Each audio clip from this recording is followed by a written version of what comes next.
Good morning, ladies. Welcome to Ladies Collective. I'm so excited that it's Wednesday.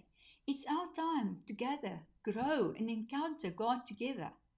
Join us on Zoom at 10 o'clock as we discover the power of the seven spirits of God, or as we understand it better, the seven expressions of the Holy Spirit. You don't want to miss this. Find the link for the Zoom meeting in the description above. Ladies, let's open this morning's meeting with a prayer. Father, thank you for the privilege of gathering around your word today.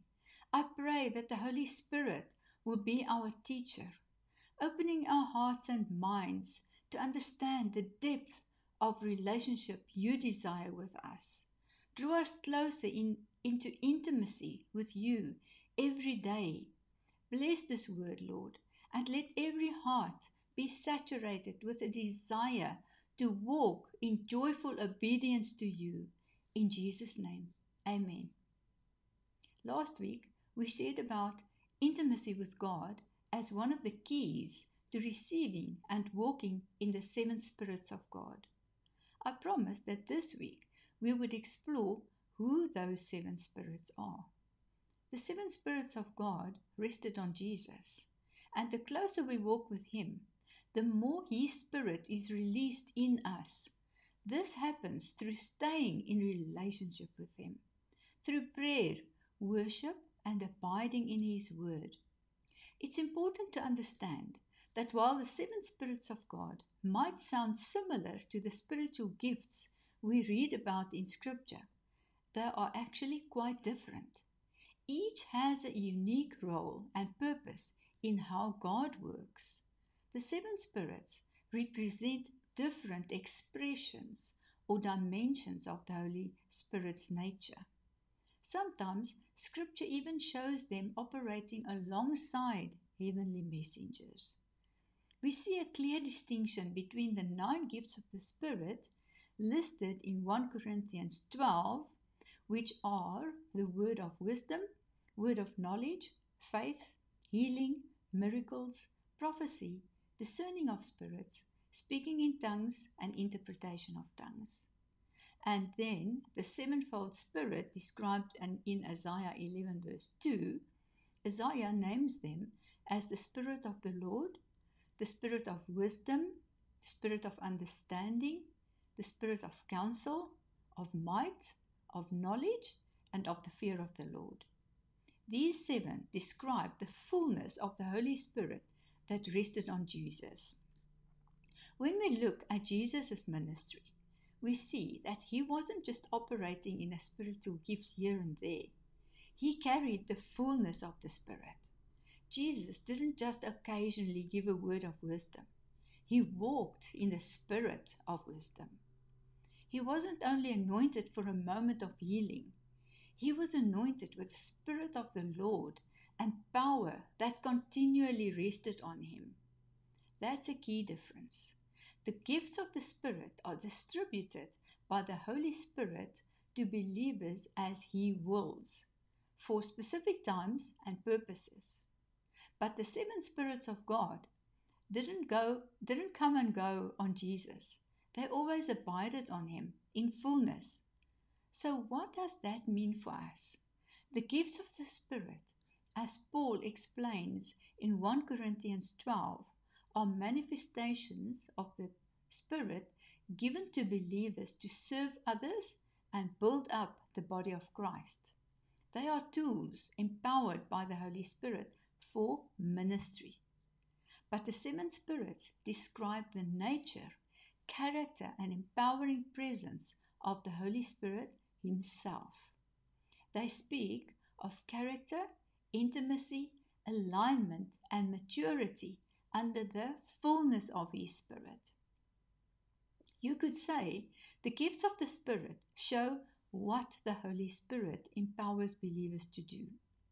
The 7 spirits show who the Holy Spirit is and how He operates in fullness. So there aren't 7 different spirits. There are 7 aspects or expressions of the Holy Spirit that rested on Jesus, revealing the fullness of His character and power, and by extension are available to us through Him.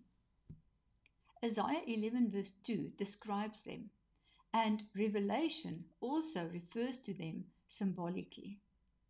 These expressions show us how the Holy Spirit operates through Christ and His church, enabling us to walk in His authority and purpose. Now you might be wondering, what difference does it make for us as believers? It means we get to operate under an abiding anointing, not just momentary empowerment. We can expect continual revelation, continual guidance, continual wisdom, not just flashes of insight or isolated moments of power.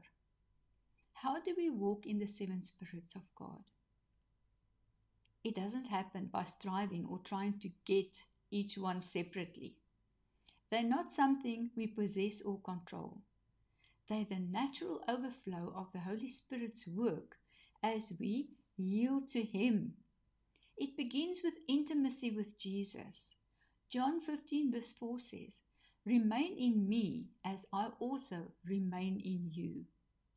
The seven spirits rested on Jesus, so the closer we stay connected to Him, the more His Spirit flows through us.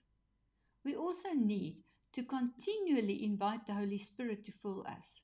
Ephesians 5 verse 18 says, "Do not be drunk with wine, in which is dissipation, but be filled with the Spirit." As we welcome Him daily, we open ourselves to His wisdom, understanding, counsel, might, knowledge, and reverence. Walking in the seven spirits also requires surrender and obedience. We read in Isaiah 66 verse 2, "This is the one I esteem, he who is humble and contrite in spirit, and trembles at my word." The Spirit of the Lord rests where there is humility and submission to God's will. Jesus modeled perfect surrender to the Father.